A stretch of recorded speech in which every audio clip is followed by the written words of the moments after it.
How to read Gartner's Magic Quadrants and some predictions. We're going to talk about this today. This is not the last CarCast of 2023 because this week I'm giving you a double edition. Today, we're going to talk about Gartner, but later this week, we'll run a CarCast dedicated to the world in 2024. I know you like this topic. We're going to talk about predictions of the economists, but also some of the most prominent authorities in the space. My friend Sanjeev Mohan and Jan Grant also have put some content out there that I'd like to review for you. I'll also unveil what you elected to be the hottest enterprise tech of 2024, and I'll give you a teaser later on what I'm planning for you in January. So be sure to subscribe down here because you'll get the alert as soon as my CarCast on this drops on the channel in the next few days, maybe in the next few hours. All right, Gartner just dropped the latest of their Magic Quadrants, the Magic Quadrant for Cloud Database Management Systems, previously dubbed DBMSA. I think they dropped the A, which was for analytics, a few years ago. It doesn't really matter. This is the quadrant that you need to read if you want to know everything there is to know about data analytics, at least in my opinion. I'm going to talk to you about the vendors' year-over-year movement, the trends, and the patterns to watch out for in 2024. But before I do all that, I want to say a huge thank you to all followers and subscribers here, because beyond the 6 million of you watching us on VentureBeat and the 45,000 plus following us on LinkedIn just last week, you nominated me a top enterprise software voice on LinkedIn. I have no idea how these votes work, but I have to believe it's related to your comments and your likes. So thank you for doing that. And if you're new here and you want to join the community, just click down here and be part of this awesome community. All right, DBMS Magic Quadrant. How are you supposed to read this critical document? Well, first, you've got to read the section at the top of the report, even before you look at the quadrants themselves or the dots, because that is the place where Gartner gives you an introduction of what they hear and the context they hear from their clients. And this year, I think there's at least 3 key themes that are pretty material. The first one is the acknowledgement of capabilities consolidation in this space. In my experience, I've seen this with customers increasingly looking for simplicity. The on-prem world that they came from required a lot of assembly, and now as they move to the cloud, they expect more integration, more seamless integration across services, not just the infrastructure, but the data formats, the application to database services, and they want that from the same vendor. The second fact is the fact that the success of the business of data requires an ecosystem mindset. They really call this out in the report, and I think we've talked about this in the past. Your business is part of an ecosystem, so there's no reason for why your data shouldn't be here. I'm thinking about data exchanges, marketplace, clean rooms, etc.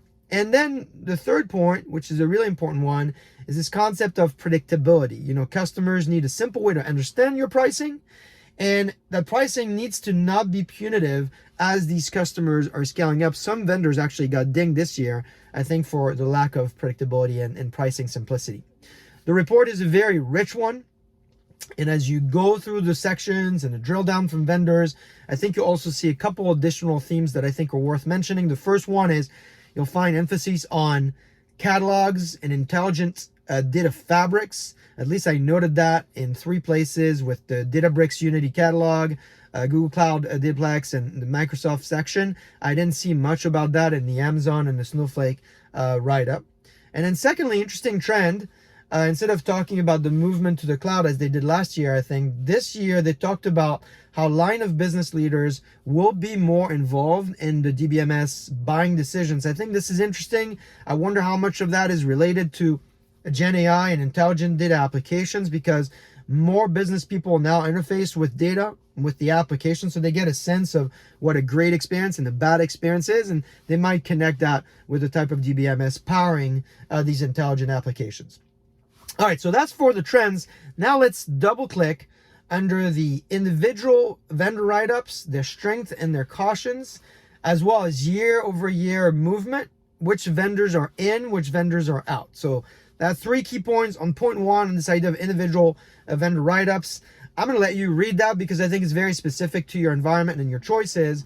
But at least on the year-over-year movement in the vendors in and out, I saw at least a few themes that are, I think, interesting. The first one is, I think last year we had 12 vendors in the leaders quadrant, in the main quadrant on the top right. And this year I counted 8.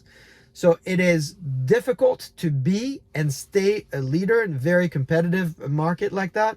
Some of the more traditional 3-letter vendors left the leaders quadrant this year. Within the leaders quadrants, there's also some interesting year-over-year movement. Most hyperscalers had a slow movement on vision, except for one that really went all the way in, and I'll let you discover who that is.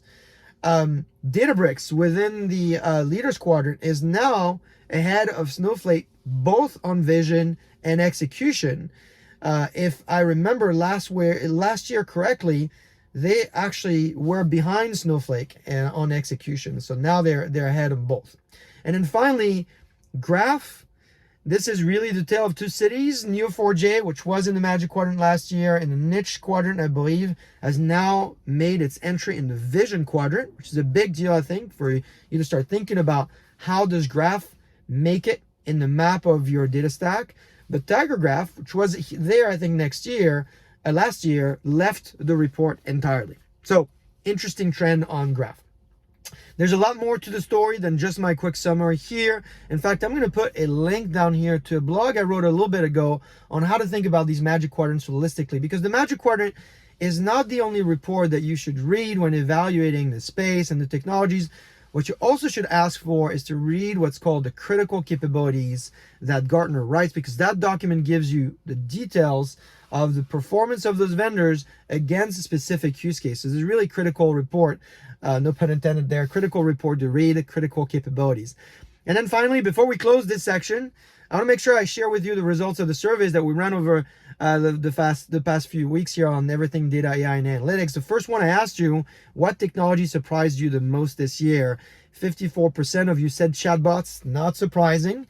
But what I think is less expected is ahead of the data mesh and the AI lakehouse, over 30% of you said intelligent applications surprised you a lot. And so I think that's a theme here.